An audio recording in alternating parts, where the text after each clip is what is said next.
ஆவின் என்ன காரணத்துக்காக தொடங்கப்பட்டதோ அதுல இருந்து தடம் மாறி போயிட்டு இருக்கு இந்த திமுக ஆட்சியில. ஏன்னா கடந்த 10 ஆண்டுகளா அதிமுக ஆட்சியில ஆவின் நிர்வாகத்துல ஊழல் முறைகேடு நடந்தது. ஆனா எந்த சூழ்நிலையும் பால் கொள்முதல்ல வீழ்ச்சி இல்லை.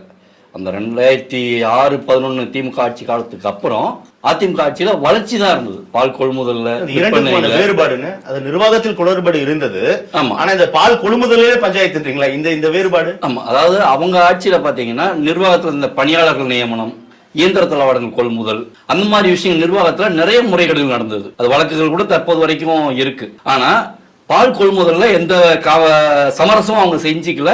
அது ஜெயலலிதா அம்மையார் இருக்கும்போது பால் கொள்முதல் 4 1 கோடி லிட்டரா உயர்த்தணுன்ற ஒரு இலக்கோட தான் அந்த விலையில குறைமாடுகள் திட்டத்தை அறிமுகம் செஞ்சாங்க. அதன் அடிப்படையில் பால் கொள்முதல் படிப்படியாக உயர்ந்து கிட்டத்தட்ட அவங்க ஆட்சி விட்டு போகும்போது 4 38.26 லட்சம் லிட்டர் கொள்முதல், தினசரி கொள்முதல்.